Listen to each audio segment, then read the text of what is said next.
Right guys, so let us start on with the topic for the day which is liquidation of company. देखो सबसे पहले हम समझते हैं कि ये liquidation क्या होता है. What do you mean by liquidation? अगर आप में से कोई अगर बता पाए liquidation का मतलब क्या होता है, anyone, anything which you know about liquidation?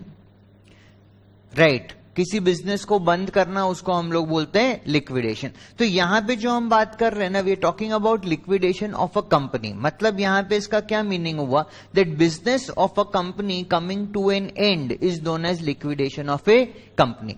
मतलब ये जो लिक्विडेशन है ना, ये एक पूरा प्रोसेस है जहां पे कंपनी का बिजनेस बंद होता है, कंपनी के जो एसेट्स होते हैं उनको रियलाइज किया जाता है, मतलब उनको बेचा जाता है और उससे कैश कलेक्ट किया जाता है, एंड देन उस कैश को अप्लाई किया जाता है first towards payment of the outside liabilities of the company. मतलब जो लोन लिए हैं, जो क्रेडिटर्स है, जो एम्प्लॉइज ड्यू है एटसेट्रा, वो सारे चीज को पे करते हैं. उसके बाद अगर कुछ सरप्लस कैश बचता है और कंपनी में अगर प्रेफरेंस शेयर्स है तो प्रेफरेंस शेयर्स को उनका ड्यूज पे ऑफ होगा. उसके बाद अगर कुछ बचेगा तो इक्विटी शेयर होल्डर्स को उसमें से पेमेंट होगा. But company form of business में देखो एक यूनिक फीचर क्या है कि कंपनी फॉर्म ऑफ बिजनेस में the liability of the share holders is limited to the amount unpaid on their shares. मतलब अगर कंपनी के जितने भी शेयर्स है अगर वो फुल्ली पेड है तो जब भी कंपनी का लिक्विडेशन होगा क्या होगा कि कंपनी अपने एसेट्स बेचेगी, बेच के अपनी लायबिलिटीज को पे ऑफ करेगी. बट अगर कंपनी के पास सफिशिएंट फंड्स नहीं है, मतलब कंपनी इनसॉल्वेंट है, it is not able to meet its liabilities, तो in that case share holders जो कि कंपनी के ओनर है उनको अपने पॉकेट से कोई भी पैसा लगाना नहीं है, because the entire concept of limited liability says that the share holders liability is capped to the amount unpaid on their shares. अगर उनके शेयर्स फुल्ली पेड है तो उनको कुछ एडिशनल कंट्रीब्यूट करने की जरूरत नहीं है. तो देखो जब भी हम कंपनी बंद करने की बात करते हैं या जब भी किसी बिजनेस को बंद करने की बात करते हैं ना, there are lot of people who are dependent on that business, जिसको हम नॉर्मली बोलते हैं stake holders. A business would normally have a lot of stake holders, और इन सारे स्टेक होल्डर्स का जो इंटरेस्ट है वो एडवर्सली अफेक्ट हो सकता है when a liquidation process starts for a particular business. और ये लिक्विडेशन प्रोसेस क्या है, एज वी ऑलरेडी अंडरस्टूड कि the business will come to an end. Business के जितने भी एसेट्स है उनको लिक्विडेट किया जाएगा, बेचा जाएगा, उससे कैश रियलाइज होगा. पहले एक्सटर्नल लायबिलिटीज को पे किया जाएगा, फिर प्रेफरेंस शेयर होल्डर्स को पे किया जाएगा, and then finally equity share holders will be paid. But जैसे मैंने बोला कि जब भी किसी बिजनेस का क्लोजर होता है, राइट, तो देखो क्या होता है, there are lot of stake holders which are dependent on that business. समझ लो ये एक कंपनी है, ठीक है, तो कंपनी के स्टेक होल्डर्स कौन होंगे, उनके शेयर होल्डर्स जो कंपनी के शेयर्स ओन कर रहे हैं. फिर और कंपनी के ऊपर कौन डिपेंडेंट है, लेंडर्स जिन्होंने कंपनी को लोन दिया है, डिबेंचर होल्डर्स एटसेट्रा. फिर कंपनी के ऊपर कौन डिपेंडेंट है, कंपनी के एम्प्लॉइज, राइट, जो उनको कंपनी से सैलरी मिलती है, उनसे उनका घर चलता है. Then we have government, right, government को कंपनी टैक्सेस पे करती है, ड्यूटीज पे करती है etcetera. And then finally we have creditors, right, जो कंपनी के साथ में भी उधार में माल बेचते हैं, गुड्स या सर्विसेज कंपनी को क्रेडिट में प्रोवाइड करते हैं. तो समझो इतने सारे लोग, और भी लोग हो सकते हैं. तो अगर इतने सारे लोग कंपनी के ऊपर डिपेंडेंट है और ये कंपनी अगर बंद हो जाती है तो इनकी जो रोजी रोटी है, इनका जो घर चलता है जिस पैसे से, राइट, वो इंपैक्ट होएगा, राइट. उस वजह से इट इज एब्सोल्युटली इंपॉर्टेंट कि जब भी किसी बिजनेस का क्लोजर हो, राइट, कुछ स्ट्रिक्ट लीगल नॉर्म्स हो जिनको अप्लाई करके वो क्लोजर हो. बिकॉज देखो क्या होता है, एक बैकग्राउंड बताता हूं तुम लोगों को जिससे तुमको और ज्यादा क्लैरिटी मिलेगी. इंडिया में जितनी भी कंपनी फॉर्म होती है ना, largely they are promoter driven company. मतलब जो कंपनी के बोर्ड ऑफ डायरेक्टर्स होते हैं, जो कंपनी को चलाते हैं, उसमें प्रमोटर मेंबर्स रहते हैं यूजुअली, जो मैनेजिंग डायरेक्टर होते हैं, बोर्ड मेंबर्स होते हैं एटसेट्रा. तो उन्होंने कंपनी फॉर्म की इनिशियल शेयर कैपिटल लगा के, फिर उन्होंने पब्लिक इशू किया, पब्लिक से पैसे लिए, राइट, और कंपनी में बिजनेस कर रहे हैं, as managing directors, as board members, they are claiming salary, they are getting perquisites from the company etcetera. उन्होंने कंपनी को चलाया एंड देन ऐसे पॉइंट पे लेकर आ गए जहां पे कंपनी का जो बिजनेस है अनवायबल हो गया और कंपनी को बंद करना पड़ा। अभी देखो इससे होगा क्या ना कि प्रमोटर्स ने कंपनी लॉन्च की, बट क्या अल्टीमेटली नुकसान इस क्लोजर से खाली प्रमोटर्स का हो रहा है? नहीं, बहुत सारे लोगों का हो रहा है। फॉर एग्जाम्पल अभी जैसे हम लोग इंस्टेंस ले जेट एयरवेज ने ऑपरेशंस क्लोज कर दिए हैं, जेट एयरवेज अभी ऑपरेट नहीं कर रहा है। मेरे पास भी लेट्स से जेट एयरवेज के 500 शेयर्स है, राइट, छोटा सा एक इन्वेस्टमेंट है, right, in the overall share capital of the company, but ये कंपनी के बंद होने से, right, only the promoters did not gate impacted. मेरे को भी ये जो शेयर्स मैंने खरीदे थे उसमें नुकसान हो गया, जो लेंडर्स है जिन्होंने कंपनी को लोन दिया है, राइट, उनको भी नुकसान हुआ, बिकॉज उनके जो लोन का पैसा है उनको वापस नहीं मिल रहे।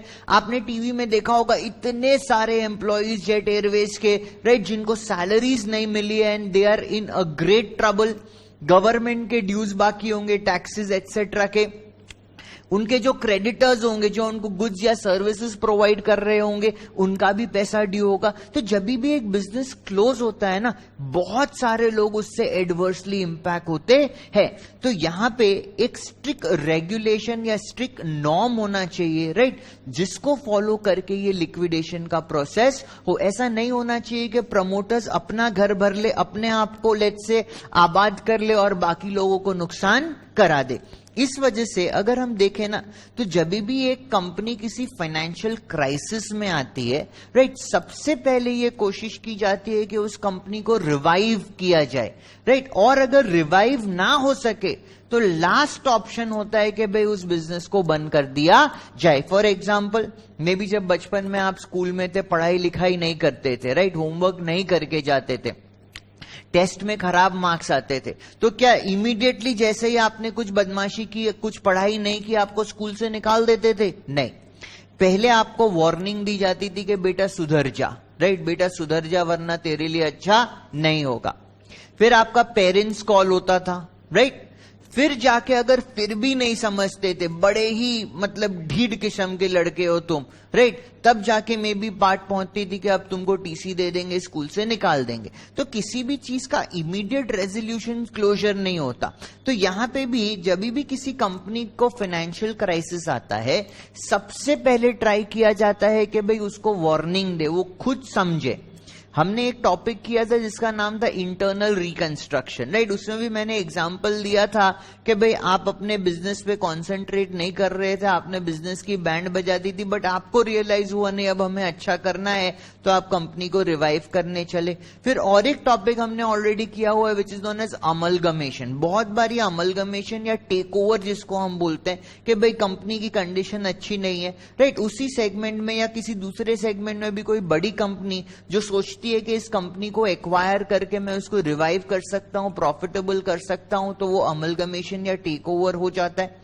वर्स्ट केस जैसे कि अभी जेट एयरवेज के केस में हम लोग देखें कि अभी तक कंपनी का कोई रेजोल्यूशन नहीं हुआ है, बहुत गवर्नमेंट बिडर्स बुलाने की कोशिश कर रहे हैं कि कोई ऐसा है जो कंपनी को टेक ओवर कर ले, राइट, कंपनी में फंड्स इन्फ्यूज करे और वो कंपनी वापस स्टार्ट हो सके, रिवाइव हो सके, राइट, वैसा प्रोसेस का ट्राई होता है। बट अगर वो भी नहीं हो सकता तो लास्ट इंस्टेंस में फिर कंपनी को बंद करना पड़ता है। मेजॉरिटी केसेस में ये देखा जाता है कि कंपनी को बंद करने से, राइट, बहुत लोगों का नुकसान होता है। तो ट्राई यही करते हैं कि किसी तरह कंपनी को रिकंस्ट्रक्ट करके वापस रिवाइव कर दिया जाए। Similar thing happened recently with yes bank. अगर आप करंट न्यूज से अपडेटेड रहते हो, येस बैंक में भी बहुत क्राइसिस आया, शेयर मार्केट में उसका जो शेयर का प्राइस था वो सिग्निफिकेंटली क्रैश हो गया, बट फिर एसबीआई ने इंटरवीन किया, फंड्स इन्फ्यूज किया और उसको रिवाइव करने की कोशिश की। तो जब भी लिक्विडेशन का क्वेश्चन आएगा ना, तो कंपनी लॉ में बहुत स्ट्रिंजेंट नॉर्म्स है, बहुत स्ट्रिक्ट नॉर्म्स है, राइट, जिसको फॉलो करके ये एक लिक्विडेशन का प्रोसेस किया जाएगा। ऐसा नहीं कि कल सुबह मेरे को मन हुआ कि मैं अपनी कंपनी को बंद करना चाहता हूं, ताला लगा दिया, बिजनेस बंद कर दिया। Court, NCLT, right, there is an insolvency and bankruptcy code, उन सारे नॉर्म्स रेगुलेशंस को फॉलो करके कंपनी का लिक्विडेशन होता है. So by this you have a fair idea कि लिक्विडेशन क्या है, राइट, और क्यों यहां पे इंपॉर्टेंट है कि एक स्ट्रिक्ट नॉर्म्स बनाए जाए जिसको फॉलो करके ये लिक्विडेशन का प्रोसेस हो. Liquidation is an entire process which involves the winding up of the company, मतलब closure of business, selling of the assets of the company and paying of the liabilities, and then finally कुछ बचता है तो share holders को मिलेगा. और ये जो प्रोसेस होता है ना, उसको करने के लिए कोर्ट नॉर्मली एक एजेंसी को अपॉइंट करता है जिसको हम लोग बोलते हैं liquidator. Liquidator is the person who is responsible, right, जिसको ऊपर ये रिस्पॉन्सिबिलिटी दी जाती है कि वो कंपनी के एसेट्स को अपने कब्जे में ले, मतलब ही gets the control over the assets, उन एसेट्स को रियलाइज करे, बेचे, कैश कलेक्ट करे और उससे ट्राई करे कि वो कंपनी की लायबिलिटीज को पे ऑफ करे. This entire thing will be known as liquidation.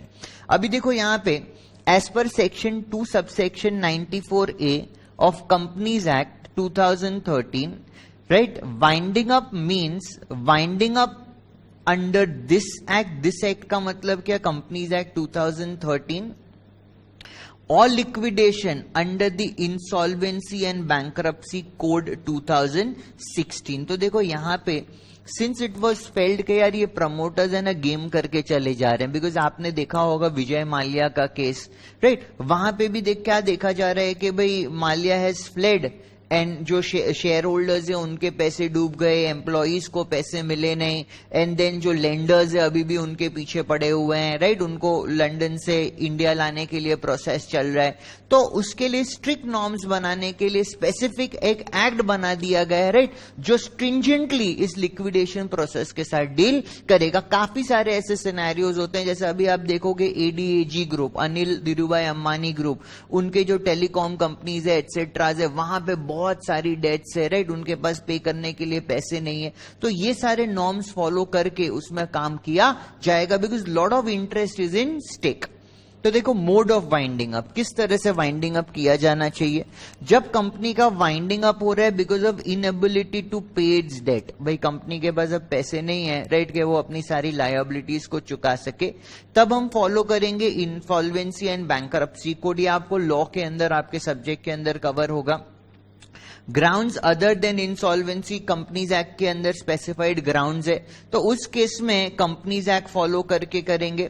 Voluntary winding up, मतलब कंपनी बोल रही है कि भाई अभी हमें बिजनेस नहीं करना, हम चाहते हैं कि हमारे बिजनेस को हम वाइंड अप कर दे, that will be known as voluntary winding up. ये स्पेशल रेजोल्यूशन पास करके शेयर होल्डर्स चाहे तो कंपनी को वाइंड अप कर सकते हैं, बट यहां पे भी कोर्ट का अप्रूवल एटसेट्रा नेसेसरी है. तो 2017 काफी पुरानी बात हो चुकी, कंपनीज एक्ट था, बट उसके बाद अभी इसको करने के लिए हमें IBC insolvency and bankruptcy code and voluntary liquidation process regulations को फॉलो करके, राइट, ये वाइंडिंग अप करना पड़ता है. So by this discussion we have a fair idea कि ये हमारा लिक्विडेशन होता क्या है. अभी चलते हैं एकेडमिक्स के तरफ. चैप्टर अगर ऐसे देखें ना तो काफी इजी चैप्टर है. 4 ब्रॉड कैप्शंस के अंदर यहाँ पे सम्स आते हैं. हम अगर मार्क्स की बात करें तो 5 से 10 मार्क्स के का वेटेज हम एक्सपेक्ट कर सकते हैं यहाँ पे एग्जाम में. अभी इस टॉपिक के अंदर हमारा लर्निंग का क्या ऑब्जेक्टिव है, हमें 4 आइटम्स के ऊपर कंसंट्रेट करना है. ये 4 वैरायटी के सम्स इस टॉपिक में बनते हैं. काफी इजी टॉपिक है, और कुछ वैरायटी तो ऐसी है जहां पे कंपनीज एक्ट में फॉर्मेट स्पेसिफाइड है और उस फॉर्मेट को ही फॉलो करते हुए हमें सम को सॉल्व करना होगा. We can not deviate from the format. जैसे कंपनीज एक्ट में आपने देखा होगा शेड्यूल 3 फाइनेंशियल स्टेटमेंट का फॉर्मेट दिया हुआ है. क्या अपने मर्जी से कोई कैप्शंस लगा सकते हो या अपने मर्जी से शफल कर सकते हो ऊपर नीचे? नहीं. उसी तरह से यहां पे भी कुछ फॉर्मेट्स दिए गए हैं और उन फॉर्मेट्स को याद रखना है, उन्हीं को फॉलो करते हुए एग्जाम में हमें सॉल्यूशन करना है. बट ओवरऑल अगर मैं देखूं तो ये टॉपिक इजी है. 10 मार्क का अगर क्वेश्चन आता है तो आप एफिशिएंटली उसको कम समय में सॉल्व कर सकते हो. तो देखो इस टॉपिक में क्या क्या सीखना है.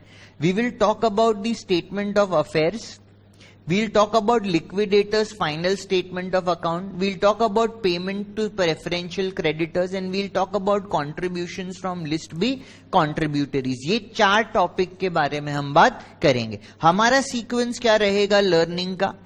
फर्स्ट हम सीखेंगे कि liquidators final statement of account कैसे बनता है, फिर हम सीखेंगे कि प्रेफरेंशियल क्रेडिटर्स कौन होते हैं और उनका कैलकुलेशंस हमें किस तरह से करना है, how do we determine who are the preferential creditors. फिर लिस्ट बी कंट्रीब्यूटरीज के बारे में बात करेंगे and then we will talk about statement of affairs. Clear है? तो इस सीक्वेंस में इस टॉपिक को हम कवर अप करेंगे. सबसे पहले बात करते हैं कि एक लिक्विडेटर स्टेटमेंट ऑफ अकाउंट क्या होता है और वो किस तरह से बनाया जाएगा. देखो लिक्विडेशन में बहुत सिंपल सेंस में हमने समझा कि बिजनेस बंद करना है. बिजनेस बंद करके क्या करना है? You have to realise your assets, मतलब एसेट्स को बेचकर कैश कलेक्ट करना है and you need to pay off your liability. So देखो एक कंपनी की बैलेंस शीट, हम सब ने एक कंपनी की बैलेंस शीट देखी है और इस कंपनी के बैलेंस शीट में अगर हम लायबिलिटी साइड की बात करें तो लायबिलिटी साइड में नॉन करंट लायबिलिटीज में हमें लॉन्ग टर्म बोरोइंग्स मिलते हैं जो कंपनी ने लोन लिए हैं, या अदर नॉन करंट लायबिलिटीज मतलब और कोई पैसा, एडवांसेस एक्सेट्रा जो कंपनी को किसी को चुकाना है. करंट लायबिलिटीज की बात करें तो ट्रेड पेएबल्स उसमें आ जाएगा, आउटस्टैंडिंग एक्सपेंसेस आ जाएगा, government dues, employees dues etcetera etcetera. तो अभी इतनी सारी अलग अलग कैटेगरीज के अंदर लायबिलिटीज है.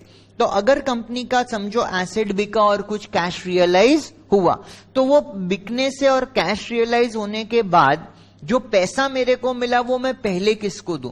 पहले क्या मैं अपने डिबेंचर होल्डर्स को दूं? पहले जो मैंने बैंक से लोन लिया है उनको दूं? पहले क्या मैं अपने क्रेडिटर्स को दूं? ये सीक्वेंस बहुत ही ज्यादा इंपॉर्टेंट है कि जैसे जैसे कैश रियल, बिकॉज देखो ये एक लॉन्ग टर्म एक्टिविटी होगी, धीरे धीरे कंपनी के एसेट्स बिकेंगे, उससे जो पैसा आएगा उससे लायबिलिटीज का सेटल होगा. तो एक लंबा पीरियड लगता है प्रैक्टिकल लाइफ में एक कंपनी को लिक्विडेट होकर सारा सेटलमेंट होने में.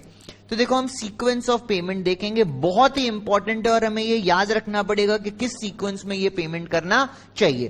तो when we talk about sundry credit, सबसे पहले क्या होगा?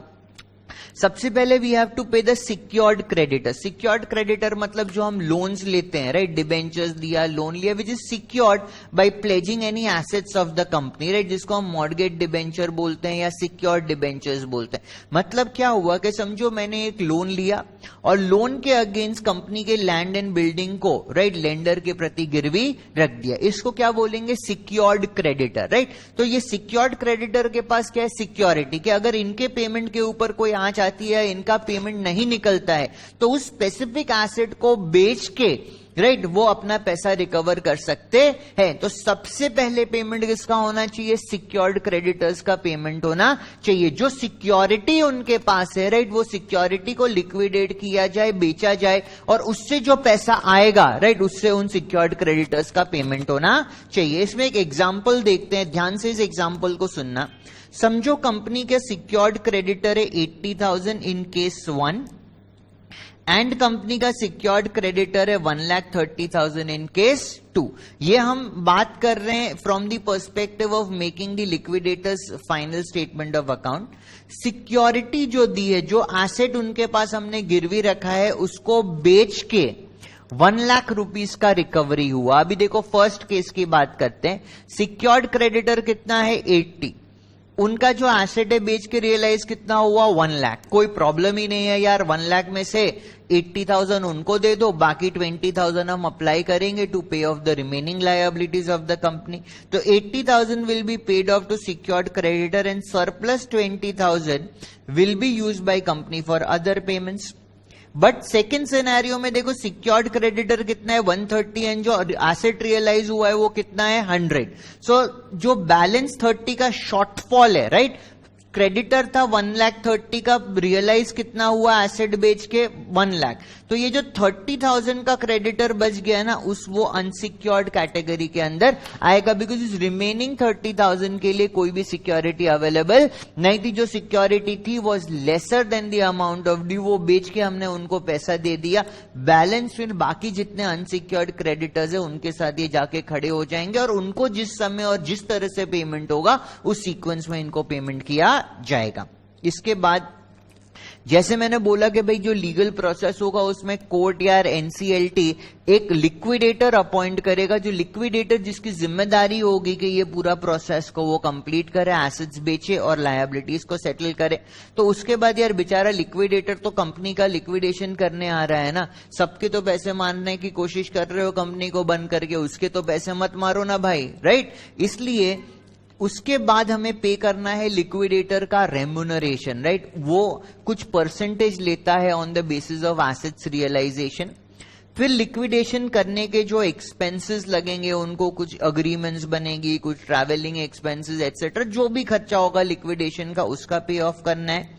उसके बाद हम पे ऑफ करेंगे प्रेफरेंशियल क्रेडिटर्स को। देखो प्रेफरेंस मतलब आपके पास कोई प्रिविलेज है, राइट, आपको एक प्रायोरिटी दी जाएगी, इसको हम लोग बोलते हैं प्रेफरेंशियल क्रेडिटर्स। अभी ये प्रेफरेंशियल क्रेडिटर्स कौन होते हैं थोड़ी देर बाद समझेंगे, राइट। बट सीक्वेंस में क्या हमने देखा, पहले सिक्योर्ड क्रेडिटर्स जिनके पास कोई सिक्योरिटी अवेलेबल है उसको बेच के उनका पेमेंट होगा। उसके बाद जो लिक्विडेटर साहब अपॉइंट होंगे उनका रेम्यूनरेशन, लिक्विडेशन करने में जो खर्चा इनकर होगा वो खर्चे को पे ऑफ करना है। उसके बाद प्रेफरेंशियल क्रेडिटर्स का पेमेंट होगा।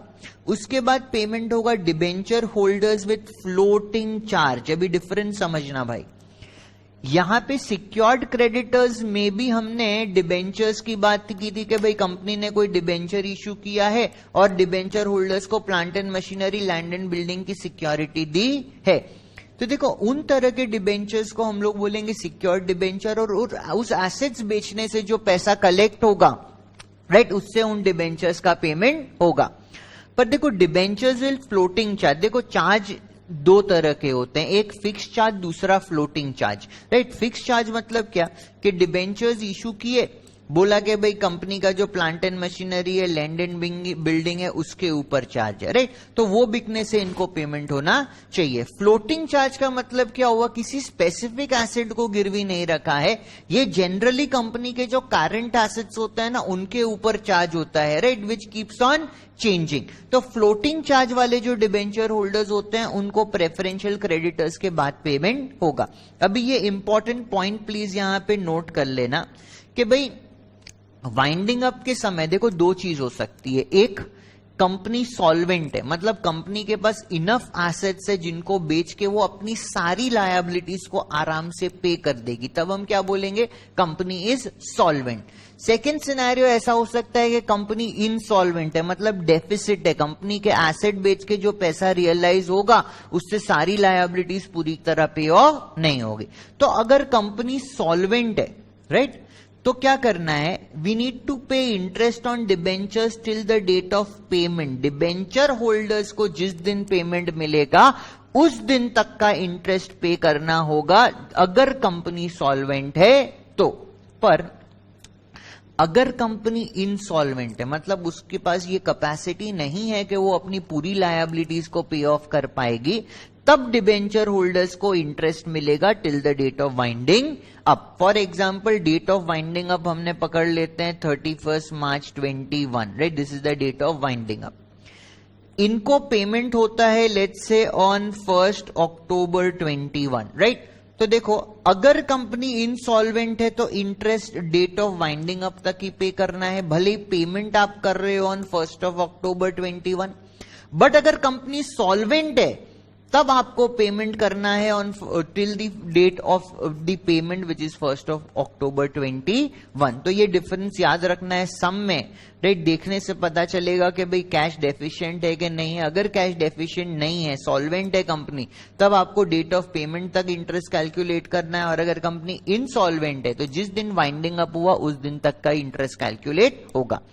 इसके बाद बारी आएगी अनसिक्योर्ड क्रेडिटर्स की, राइट, जिनके पास कोई सिक्योरिटी नहीं है।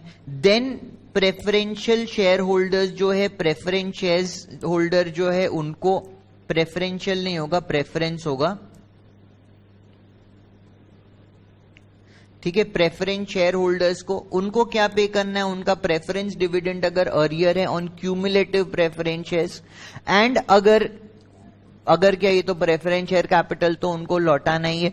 फिर अगर कुछ पैसा बचता है तो इक्विटी शेयर होल्डर्स को मिलेगा। क्या ये preference share holders and equity share holders contribute करेंगे? अगर डेफिशिएंसी है, एसेट बेच के पूरा पैसा नहीं मिला to pay off the liability, contribution का एक ही सिनेरियो है, अगर ये प्रेफरेंस शेयर्स या ये इक्विटी शेयर्स पार्टली पेड है तभी उनको कंट्रीब्यूट करना पड़ेगा of the unpaid amount, but अगर ये फुल्ली पेड है तब इनको घर से कोई भी पैसा लगाना नहीं है। This is the key feature, right, this is the key feature of limited liability.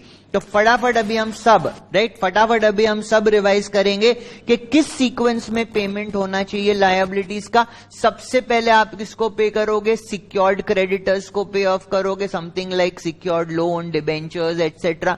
उसके बाद किसका पे करना है? लिक्विडेटर के रेम्यूनरेशन का पेमेंट करना है, फिर लिक्विडेशन के एक्सपेंसेस का पेमेंट करना है। उसके बाद प्रेफरेंशियल क्रेडिटर्स को आपको पेमेंट देना है, उसके बाद debenture holders with floating charge, उसके बाद आपको पे ऑफ करना है अनसिक्योर्ड क्रेडिटर्स, फिर प्रेफरेंस शेयर होल्डर्स, फिर इक्विटी शेयर होल्डर्स। ये सीक्वेंस याद होना चाहिए, सिंपल सीक्वेंस है, लॉजिकल सीक्वेंस है। आई डोंट थिंक इसको याद करने में कोई भी प्रॉब्लम है। Now let us talk about the liquidators final statement of account. देखो, it is similar to a cash book, ठीक है, यहां पे एक बार लिख लो,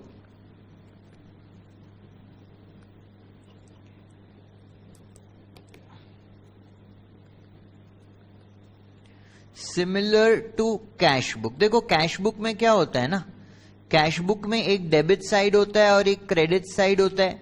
जो ओपनिंग बैलेंस होता है वो हम डेबिट साइड में लिखते हैं, फिर जो रिसीट्स होते हैं वो डेबिट साइड में लिखते हैं, जो पेमेंट्स होते हैं वो हम क्रेडिट साइड में लिखते हैं। बट ये एक स्टेटमेंट है, इसलिए हम डेबिट क्रेडिट नहीं बोलेंगे। बट जैसे डेबिट साइड जहां पे होता है वहां पे रिसीट करते हैं ना, उसी साइड में यहां पे रिसीट और बैलेंस लिखना है, और जिस साइड क्रेडिट साइड होता है उसी साइड यहां पे सारे पेमेंट्स लिखने हैं। ये liquidator final statement of account क्या है? This is basically a entire summary of the liquidation process. मतलब कि भाई कितना कैश बैलेंस हमारे हाथ में था जब हमने लिक्विडेशन प्रोसेस स्टार्ट किया, विच is the cash and bank balances with the company. Assets को रियलाइज करके हमें कितना पैसा मिला, उस पैसे को हमने किस तरह और कितना पे किया towards meeting all the liabilities, फिर हमने प्रेफरेंस शेयर होल्डर्स का किस तरह से पेमेंट किया, फिर हमने इक्विटी शेयर होल्डर्स का किस तरह से सेटलमेंट किया। It's like a summarised cash book जहां पे सारे इनफ्लोज एंड सारे आउटफ्लोज का समरी दिया जाएगा, right, dividing it between various categories of assets and liabilities. इसको हम लोग बोलते हैं liquidators final statement of account. यहां पे लिक्विडेटर बोल रहे हैं कि देखो, जो मैंने ये प्रोसेस किया ना लिक्विडेशन का, उसमें इस तरह से हमने एसेट्स से इतना रियलाइज किया और इस तरह से हमने इतनी लायबिलिटीज को पे ऑफ किया, राइट। सो जब वॉलेंटरी, देखो ये नाम खाली याद रखना है, when there is voluntary winding up, जो स्टेटमेंट हम बनाएंगे, right, when there is voluntary winding up, जो स्टेटमेंट हम बनाएंगे that will be known as liquidators final statement of account. और अगर कंपल्सरी वाइंडिंग अप है तो हम बोलेंगे official liquidator final account, right. तो बस ये दो नाम अलग है, याद रखने हैं। वॉलेंटरी वाइंडिंग अप है liquidators final statement of account, अगर कंपल्सरी है तो कंपल्सरी है ना तो ऑफिशियल नाम लगा देना, राइट। तो official liquidators final account, absolutely clear about this. अभी इसका फॉर्मेट देखते हैं, right, let us look at the format. ध्यान देना इस फॉर्मेट में, इट्स वेरी इजी, बिकॉज मैंने तो बता दिया ना तुमको कि भाई ये एक कैश बुक के तरह है और ये एक समरी है जो लिक्विडेटर प्रेजेंट कर रहा है कि इस तरह से पैसे मिले और इस तरह से हमने उस पैसे को अप्लाई किया। Therefore let's start. देखो यहाँ पे स्टेटमेंट में क्या करेंगे, सबसे पहले हम कंपनी का नाम लिखेंगे, उसके बाद वील से liquidators final statement of account which is the header. यहाँ पे दो साइड है, ये जो साइड है ना इसको आप मान सकते हो रिसीट, लिखना नहीं है, राइट, लिखेंगे हेडर में पर्टिकुलर्स ही, बट ये रिसीट साइड हो गया और ये हमारे लिए पेमेंट साइड हो गया, राइट। कैश बुक में भी तो इसी तरह करते हैं ना भाई। तो देखो यहां पे क्या करेंगे, आराम आराम से ये स्टेटमेंट का कंटेंट समझना। I would request all of you, देखो ये सम में अगर एफिशिएंसी बनानी है ना, इस फॉर्मेट को प्लीज 5 मिनट टाइम देकर अपने आप एक बार प्रेजेंट कर लेना।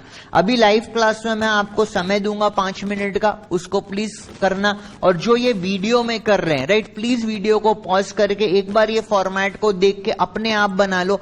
अगर ये फॉर्मेट याद है ना, ये सम हो गया, खाली ये फॉर्मेट पता होना चाहिए। इजी है यार, डेबिट में रिसीट, क्रेडिट में पेमेंट्स, ठीक है। सो देखो liquidators final statement of account, यहां पे देखो स्टार्ट कैसे करेंगे। बैलेंस इन हैंड, जो कैश एंड बैंक बैलेंस है उसको यहां पे लिखेंगे। फिर surplus received from receiver, refer receivers receipt and payment account. तो देखो यहां पे एक मैं हैश दे रहा हूं, ठीक है, ध्यान देना, एक सेकेंड ध्यान दो, ये हैश दे रहा हूं। ये ना एक बहुत समय हमें एक receivers receipt and payment account बनाने को बोलते हैं, वो जब सम आएगा तब समझाऊंगा कॉन्सेप्ट। यहां से जो सरप्लस है ना, surplus transfer to liquidator, right. Receiver के पास जो कैश बैलेंस बच गया वो किसको दे देगा, वो कैश बैलेंस वो लिक्विडेटर को दे देगा। तो यहां पे जो बैलेंस आएगा ना वो आपका यहां पे रिफ्लेक्ट करेगा सरप्लस रिसीव फ्रॉम रिसीवर। यहां पे क्या बोल रहे हैं, सरप्लस ट्रांसफर टू लिक्विडेटर, मतलब रिसीवर ने किसको दिया, लिक्विडेटर को, राइट। तो लिक्विडेटर ने यहां पे क्या बोला कि भाई रिसीवर से मेरे को ये पैसे मिले। तो 2 पॉइंट्स हो गए। इसके बाद एसेट्स रियलाइज्ड, देखो इसको हम नोट करेंगे इन दी फॉर्मेट ऑफ लिक्विडिटी। जब भी एसेट रियलाइज्ड हम लिखेंगे ना, सबसे लिक्विड एसेट को सबसे ऊपर लिखेंगे और उस तरीके से हम क्रोनोलॉजी में जाएंगे। यार पता है ना, बैलेंस शीट बचपन में सीखी थी तो बोला था ना 2 तरह से बनती है, एक परमानेंस के फॉर्मेट में, एक लिक्विडिटी के फॉर्मेट में। तो नॉर्मली अभी हम कौन सा फॉलो करते हैं बैलेंस शीट के लिए, परमानेंट। यहां पे इसका उल्टा करना है, लिक्विडिटी के फॉर्मेट में जैसे जैसे एसेट्स रियलाइज हुए वैसे वैसे आपको लिखने हैं। फिर सरप्लस फ्रॉम सिक्योरिटीज, अभी ये सरप्लस फ्रॉम सिक्योरिटीज का एक एग्जाम्पल लेकर मैं बताता हूं। देखो सरप्लस फ्रॉम सिक्योरिटीज किस तरह से वर्क करता है, नोट करना। एक एग्जाम्पल हमने यहां पे लिया है। सरप्लस फ्रॉम सिक्योरिटीज क्या है, ये सिक्योर्ड एसेट्स की बात हो रही है, सॉरी सिक्योर्ड क्रेडिटर्स या सिक्योर्ड लोन्स की बात हो रही है। फॉर एग्जाम्पल हमारा सिक्योर्ड लोन है, समझ लो डिबेंचर्स। कितने का लोन है ये, 80,000 का लोन है। इसके अगेंस्ट जो एसेट प्लेज्ड है, जो सिक्योरिटी है, वो एसेट को बेच के हमें मिला कितना, 1 लाख। ना तो ये हमारे रिसीवर के स्टेटमेंट, ना तो ये हमारा लिक्विडेटर के स्टेटमेंट में जाएगा, ना तो ये 80,000 हमारे लिक्विडेटर के स्टेटमेंट में जाएगा। इसका जो डिफरेंस है, मतलब 1 लाख हमें मिला, उसमें से 80,000 हमने क्रेडिटर को पे कर दिया, डिफरेंस कितना बचा, 20,000। इस 20,000 को, राइट, इस 20,000 को हमें यहां पे लिखना है। This is known as surplus from securities. जब भी सिक्योर्ड क्रेडिटर है और उसके अगेंस्ट एक एसेट हमने प्लेज किया है, ना तो उस एसेट का रियलाइजेशन का अमाउंट लिखेंगे, ना तो उस क्रेडिटर को जो हमने पेमेंट किया है वो लिखेंगे। अगर पे करके कुछ सरप्लस कैश बचता है तभी उसी को यहां पे नोट करेंगे, अदरवाइज नोट नहीं करेंगे। Excess money after paying creditor from sale of secured asset for payment of liabilities, right. तो इसको हमने यहां पे ले लिया कि अभी ये जो 20,000 बचा ना, वो दूसरी लायबिलिटीज को पे करने में काम आएगा। इसीलिए हमने यहां पे नोट भी दे दी है। नोट ये पढ़ लो फटाफट। नोट को इसके साथ हम एक बार लिंक भी कर सकते हैं, सो दैट जब आप इसको रिवाइज कर रहे हो तो यहां पे ये मार्क रहेगा, तो ये नोट को पढ़ लोगे। तो देखो यहां पे हमने क्या बोला, no disclosure is to be made in the statement above for realisation of asset given as security. मतलब बहुत सारे एसेट है, समझो लैंड एंड बिल्डिंग हमने क्रेडिटर को या लोन के अगेंस्ट सिक्योर किया है, तो लैंड एंड बिल्डिंग के अगेंस्ट जो पैसा मिलेगा, राइट, उसको हमें इस स्टेटमेंट में दिखाने की जरूरत नहीं है। That will not be disclosed in the statement. Absolutely clear.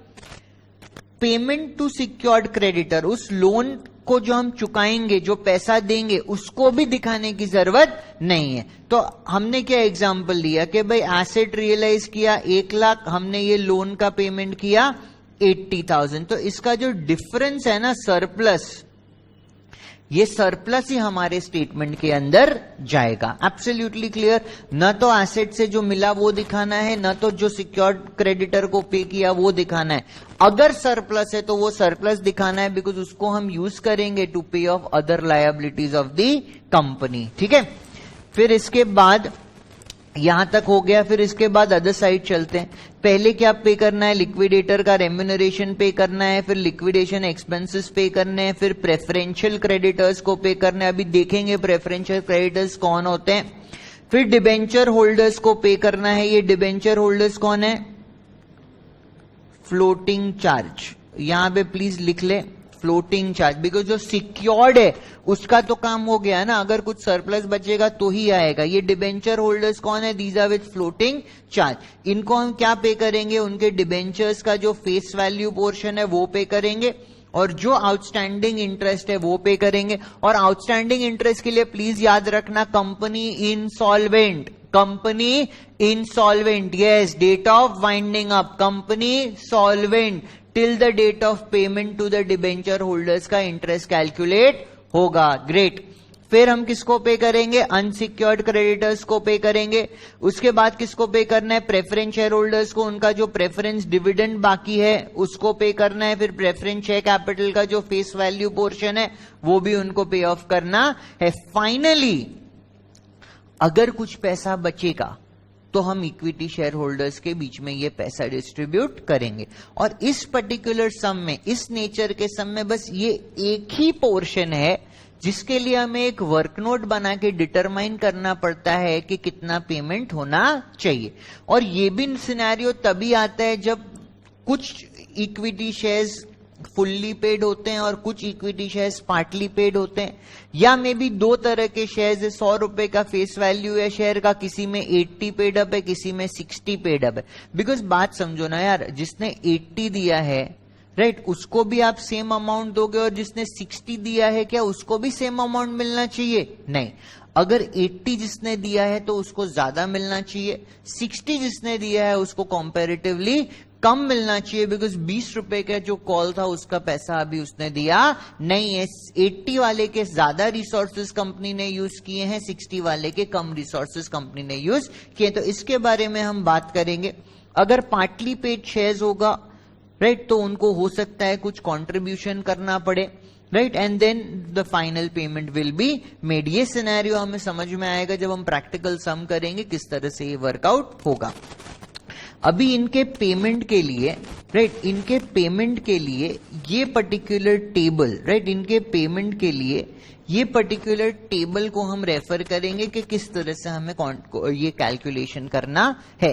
Contribution to be received on partly paid share, देखो ये रूल याद रखना यार, अगर फुल्ली पेड शेयर है ना तो शेयर होल्डर अपने पॉकेट से कुछ भी नहीं देगा। Only when the shares are partly paid, that is the only scenario in which the shareholders will contribute, right? तो contribution to be received on partly paid shares oblique refund to be made to the equity shareholders.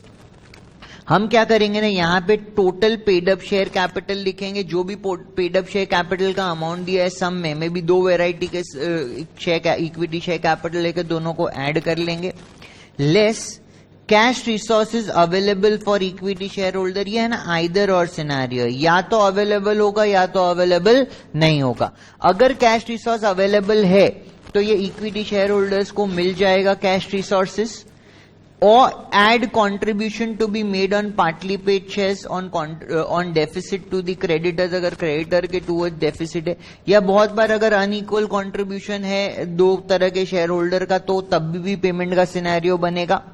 इससे हमें मिलेगा loss to be borne by equity share holder, के कितना loss equity share holder भुगत रहे हैं। इसके बाद बहुत ही इंपॉर्टेंट स्टेप हम निकालेंगे लॉस पर शेयर।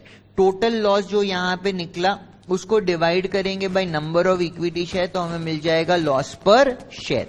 फिर हम देखेंगे कि अमाउंट पेड अप पर शेयर अगर ज्यादा है लॉस पर शेयर से, मतलब मैंने पे किया है 80 rupees per share, loss per share आया है समझ लो 60 रुपीज पर शेयर, मतलब मैं दे चुका हूं 80 बट लॉस मेरे को कितना भुगतना है 60, तो यहां पे मेरे को रिफंड मिलना चाहिए ऑफ ₹20 पर शेयर, राइट।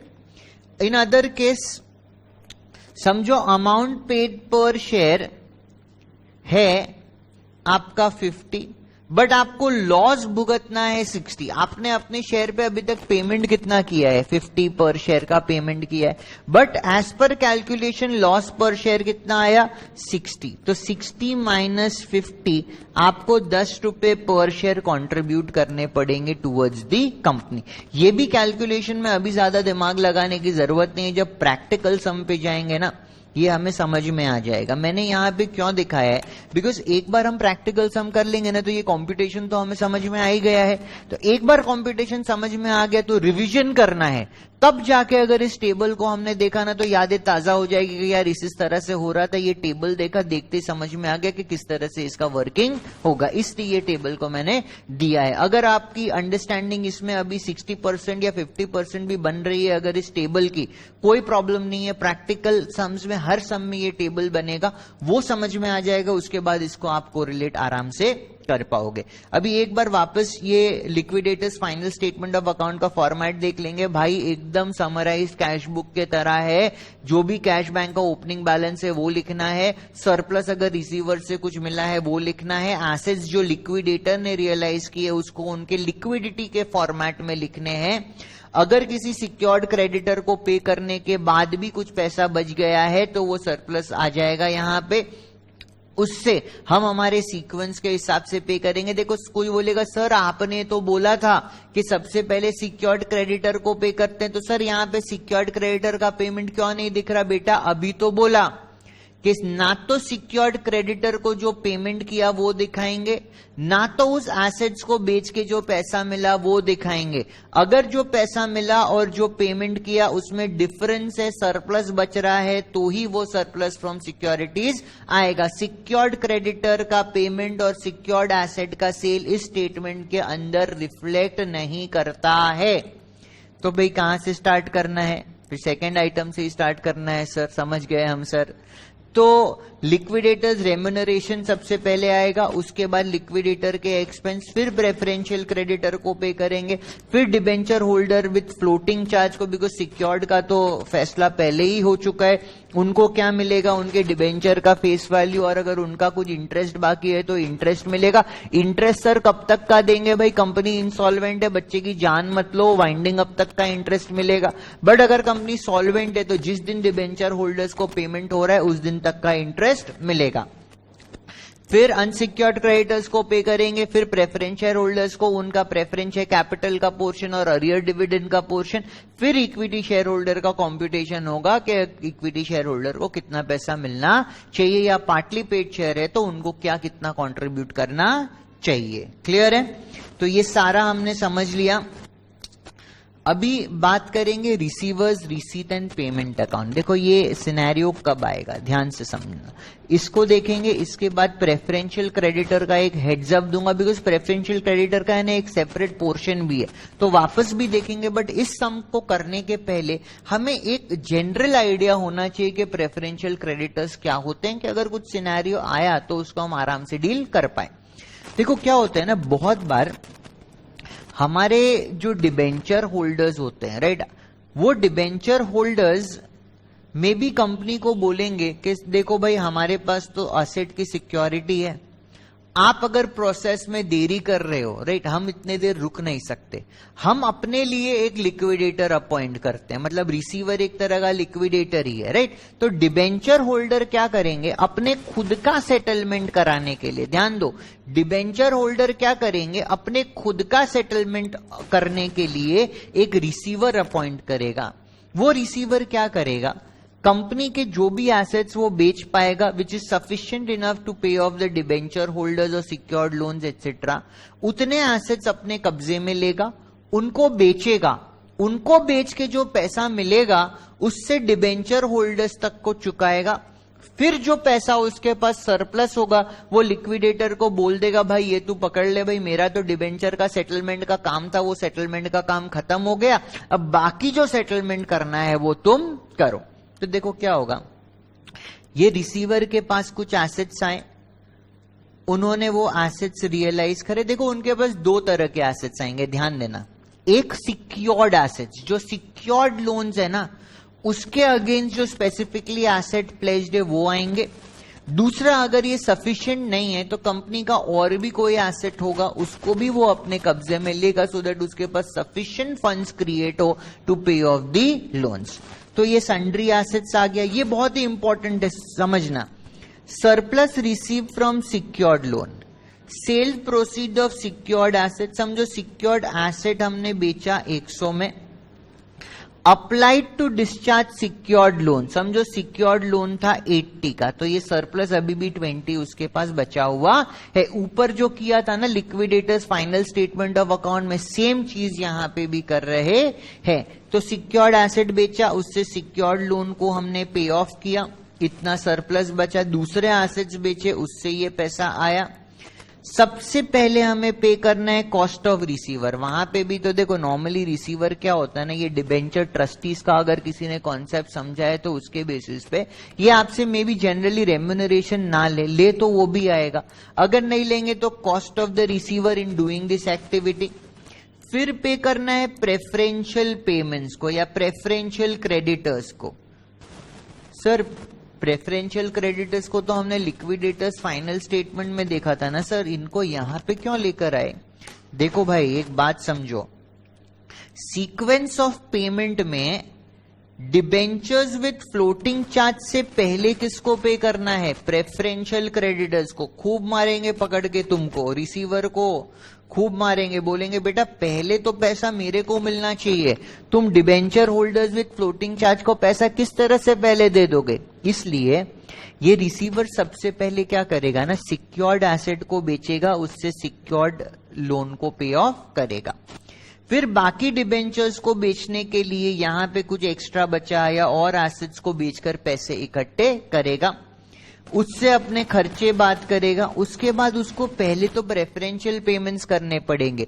डिबेंचर होल्डर को एक नया पैसा नहीं मिलेगा जब तक उन्होंने प्रेफरेंशियल पेमेंट्स को सेटल नहीं किया। तो जब receivers receipt and payment account बनेगा ना, अभी प्लीज ध्यान से सुनो, जब receivers receipt and payment account बनेगा ना भाई, तब पहले प्रेफरेंशियल पेमेंट्स करेंगे रिसीवर अकाउंट में। This will not go to the liquidator statement of account, it will be in receivers receipt and payment account. तो भाई प्रेफरेंशियल पेमेंट्स दे दिया, फिर debenture holders with floating charge को उनका प्रिंसिपल एंड इंटरेस्ट अमाउंट दे दिया, फिर हाथ में जो पैसा बचा वो हम ट्रांसफर कर देंगे टू लिक्विडेटर, और लिक्विडेटर फिर यहां से ये पैसा उसके पास आ जाएगा, राइट। उस केस में प्रेफरेंशियल क्रेडिटर्स और डिबेंचर होल्डर्स जो है ना, ये यहां पे अपियर नहीं करेगा, बिकॉज इनका हमने सेटलमेंट किया है in receivers receipt and payment account. Again ये एक फॉर्मेट पर्सपेक्टिव से हेड्स अप मैंने आपको दे दिया। इसके ऊपर भी जब प्रैक्टिकल सम आएगा तब एकदम कॉन्सेप्ट क्लैरिटी हो जाएगा, और उसके बाद जब रिवीजन के लिए यार ये सब देखोगे ना, it will make more sense, complete sense, और एकदम फास्ट आपका रिवीजन होगा। ठीक है, अभी बात कर लेते हैं प्रेफरेंशियल क्रेडिटर्स की। ठीक है, देखो प्रेफरेंशियल क्रेडिटर्स जो होते हैं ना, इसमें हम वापस आएंगे। प्रेफरेंशियल क्रेडिटर्स जो होते हैं ना, दो तरह के प्रेफरेंशियल क्रेडिटर्स होते हैं, एक ओवरराइडिंग प्रेफरेंशियल क्रेडिटर्स या पेमेंट, दूसरा एक नॉर्मल प्रेफरेंशियल क्रेडिटर या पेमेंट। ओवरराइडिंग मतलब सबसे ऊपर, सबसे आगे जाके ये खड़ा हो जाएगा। मतलब कंपनीज एक्ट क्या बोलता है ना, 326 के अंदर paid in priority of all other debts, मतलब किसी को भी 1 रुपया देने से पहले, किसी को भी 1 रुपया देने से पहले आपको इनको पैसा देना है। ये हमारे लिए सबसे इंपॉर्टेंट है, पहले इनको देना है, फिर किसी और को पैसा मिलेगा। ये कौन है? Workman dues, right. ये कौन है? वर्कमैन ड्यूज को सबसे पहले हमें पे करना है। और ये वर्कमैन ड्यूज में क्या क्या आएगा? वर्कमैन की सैलरी एंड वेजेस। नॉर्मली ये वर्कमैन को कौन होंगे? जो इंडस्ट्रियल डिस्प्यूट एक्ट के अंदर जिस तरह का डेफिनेशन है ना वर्कमैन का, आपको सम के पर्सपेक्टिव से बता देंगे कि ये वर्कमैन है या ये एम्प्लॉय है, so you don't need to worry about it. इनकी सैलरीज, इनका लीव पे मतलब अक्रूड हॉलीडे रेम्यूनरेशन, राइट। इनको अगर कोई कॉम्पनसेशन देना है, right, under any particular act for death और डिसेबिलिटी ऑफ द वर्कमैन, इनका जो कॉन्ट्रीब्यूशन है पीएफ, पेंशन, ग्रेचुटी या इस किसी तरह का, तो इनको प्रायोरिटी मिलेगी against any other dues of the company, इनको हम लोग बोलते हैं ओवरराइडिंग प्रेफरेंशियल पेमेंट्स। इनके बारे में डिटेल में बात करेंगे once we are done with the liquidators final statement of account. But इसका एक हेड्स अप दे दिया कि भाई ये एक ऐसे महत्वपूर्ण लोग हैं जिनका सबसे पहले right before any debt has been paid. अभी बात करते हैं हम प्रेफरेंशियल क्रेडिटर्स की। ये section 327 of the companies act में बोला है। इनके लिए क्या बोला कि इनको आपको पे करना है इन प्रायोरिटी। प्रायोरिटी मतलब कुछ लोगों से पहले। किन से पहले पे करना है आपको? Unsecured creditors and creditors with floating charge, मतलब debenture holders with floating charge and unsecured creditors से पहले आपको ये प्रेफरेंशियल पेमेंट्स करने हैं। इसीलिए देखो ना यार, हमने ये जो स्टेटमेंट बनाया है इसमें पहले प्रेफरेंशियल आ रहा है, फिर डिबेंचर होल्डर आ रहा है विथ फ्लोटिंग चार्ज, फिर अनसिक्योर्ड क्रेडिटर्स एंड फिर शेयर होल्डर्स की बारी आ रही है। अभी ये प्रेफरेंशियल क्रेडिटर्स कौन होते हैं? देखो इसका कैलकुलेशन करना बहुत समय में एग्जाम में आते हैं, जहां पे एक सिनेरियो क्रिएट करके दिया रहता है और बोलते हैं कि भाई बताओ इसमें कितना अमाउंट प्रेफरेंशियल क्रेडिटर का बनता है। उसके लिए ये प्रेफरेंशियल क्रेडिटर को एक बार वापस विजिट करेंगे और डिटेल में समझेंगे। अभी एक जनरल ओवरव्यू देता हूं उसी तक का कि भाई अगर हमें सम में liquidators final statement of account में अगर कोई सिनेरियो अराइज होता है तो हम उसको डील कर पाए, हम आइडेंटिफाई कर पाए एटलीस्ट कि ये प्रेफरेंशियल क्रेडिटर्स कौन होते हैं। बहुत ही इजी है। प्रेफरेंशियल क्रेडिटर सबसे पहले आएगा गवर्नमेंट टैक्सेस। गवर्नमेंट का अगर टैक्स का कोई आपने पैसा नहीं दिया है तो उसको हम प्रेफरेंशियल क्रेडिटर बोलेंगे। बट ये पैसे का जो ड्यूरेशन है, ये ड्यू कब है वो देखना जरूरी है। तो all revenue taxes sets rates due to any central government, state government और local authority, These should be due। इनको प्रेफरेंशियल हम कब बोलेंगे ये सुन लो प्लीज, बहुत इंपॉर्टेंट है। बिकॉज जब प्रेफरेंशियल क्रेडिटर का कैलकुलेशन करेंगे ना, यही एक ट्रिक है जिसको हमें याद रखना है। These should be due and payable within 12 months immediately before the relevant date, मतलब the date of winding up। Please लिख लो फटाफट, एग्जाम्पल लिख लेंगे, आराम से काम खत्म। We will say date of winding up। ठीक है, समझ लो डेट ऑफ वाइंडिंग अप है हमारा 31/3/21। 31/3/21 को वाइंडिंग अप हो रहा है। तो ये जो 12 मंथ्स पीरियड जो यहां पे हम रेफर कर रहे हैं ना, for considering them as preferential, what are we saying? Taxes due and payable between 1/4/20 to 31st March 21, right. ये जो टैक्सेस है इसको हम लोग बोलेंगे preferential creditor. These should be due and payable within 12 months immediately before the relevant date which is the winding up date. तो देखो एक एग्जांपल लेते हैं। टैक्स ड्यू ऑन, प्लीज साथ साथ लिखो, tax due on let's say 31st June 20 rupees 20,000, 31st August 19 25,000। 2 दिन ये टैक्सेस ड्यू हुए थे जिसका हमने पेमेंट नहीं किया है। इसमें से प्रेफरेंशियल क्रेडिटर कौन माना जाएगा? This will be treated as preferential creditor because this is within 12 month। ये इस पीरियड के बीच में आता है। बट 31st August 19 क्या ये इस पीरियड में आता है? Is it within 12 months? Answer is no. तो यहां पे this is not a preferential creditor. Clear है ये 12 महीने वाला चीज? तो सबसे पहले प्रेफरेंशियल क्रेडिटर हमने कौन सा देखा? गवर्नमेंट के टैक्सेस के जो ड्यूज है, राइट। कोई भी इनकम टैक्स हो गया, आपका जीएसटी हो गया, आपका कोई ड्यूटी हो गया, आपका कोई ट्रेड लाइसेंस हो गया, राइट। किसी भी तरह का गवर्नमेंट का जो ड्यू है, taxes, duty, cess, rates etcetera का, कोई भी तरह का गवर्नमेंट, ये सेंट्रल गवर्नमेंट भी हो सकता है, ये स्टेट गवर्नमेंट भी हो सकता है, लोकल अथॉरिटीज भी हो सकती है, राइट। इनका जो ड्यूज है इसको हम लोग बोलेंगे प्रेफरेंशियल क्रेडिटर। ये हमारे लिए इंपॉर्टेंट है, इनको पहले पे करना पड़ेगा before debenture with floating charge and other unsecured creditors.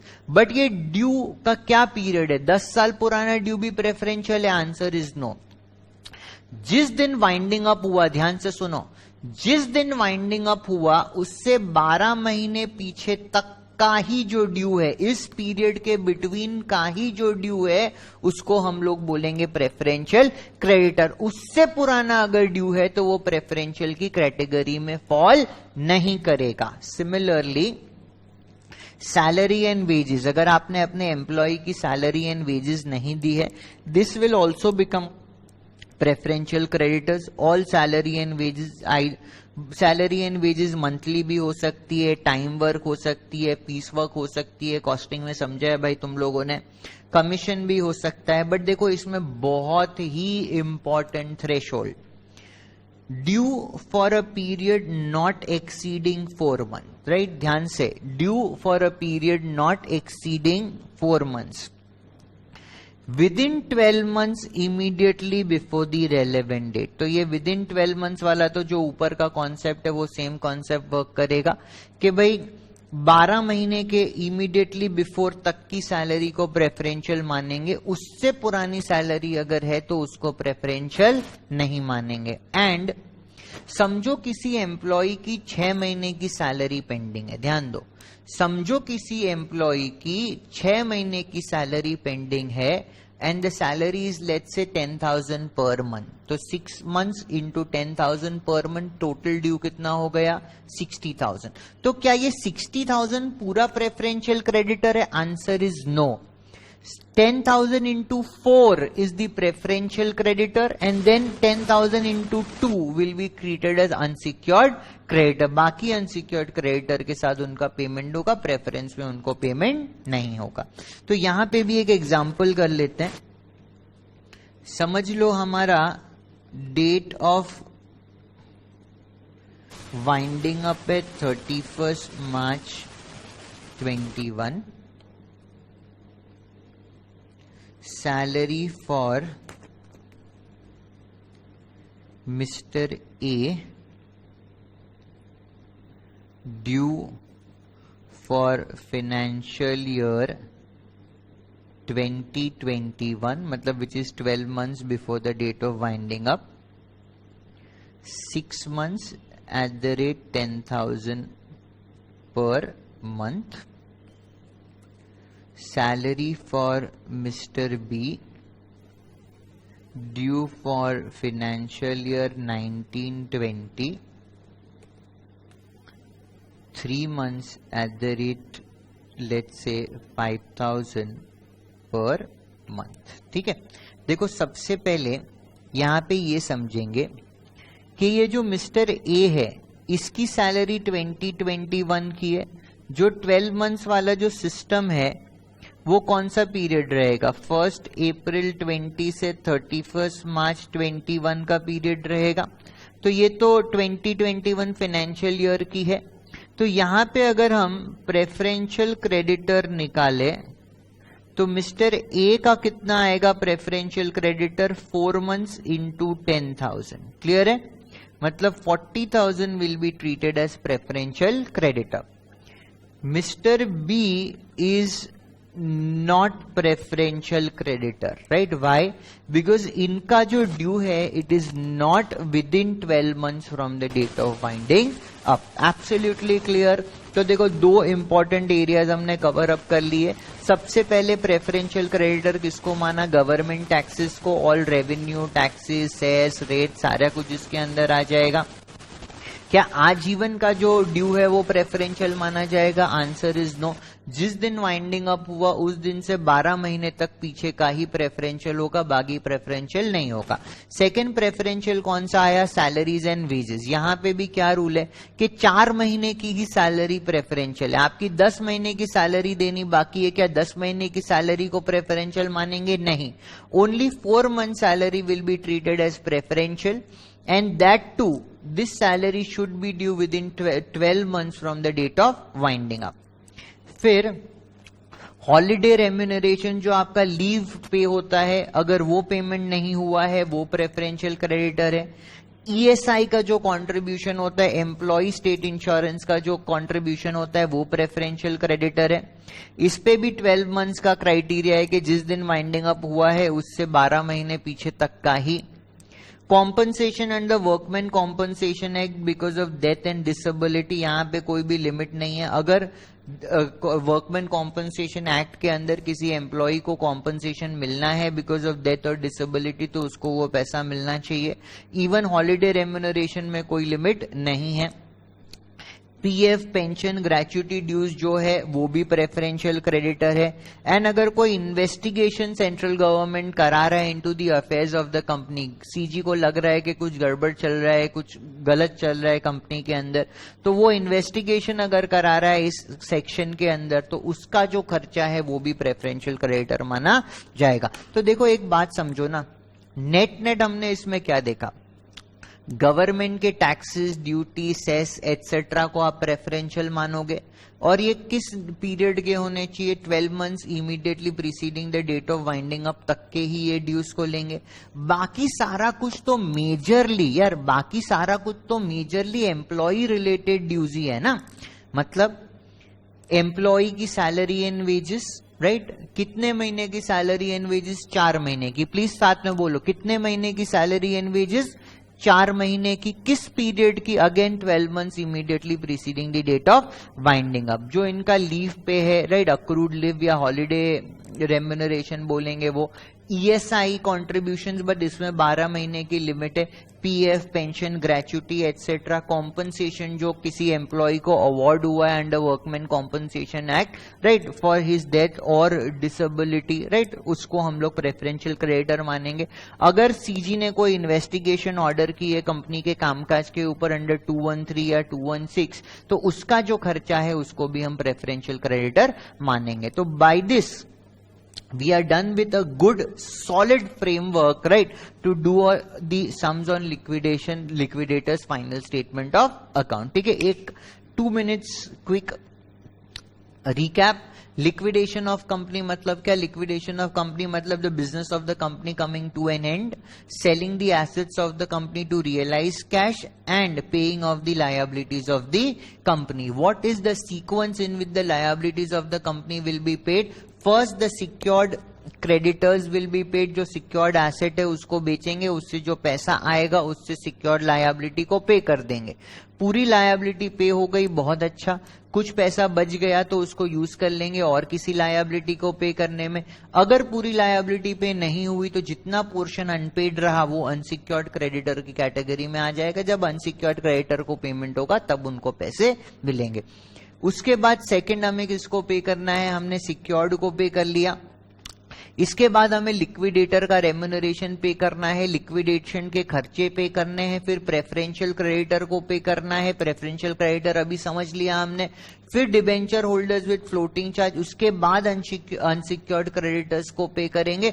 उसके बाद प्रेफरेंस शेयर होल्डर्स को for preference share capital and the earlier of preference dividend. Debenture holders में भी उनका जो लोन का अमाउंट है, जो फेस वैल्यू डिबेंचर्स का है वो, प्लस इंटरेस्ट पे करना है। इंटरेस्ट का टेन्योर का क्या बोला हमने, अगर इनसॉल्वेंट है कंपनी तो वाइंडिंग अप के डेट के तक का, अगर सॉल्वेंट है तो डेट ऑफ पेमेंट तक का।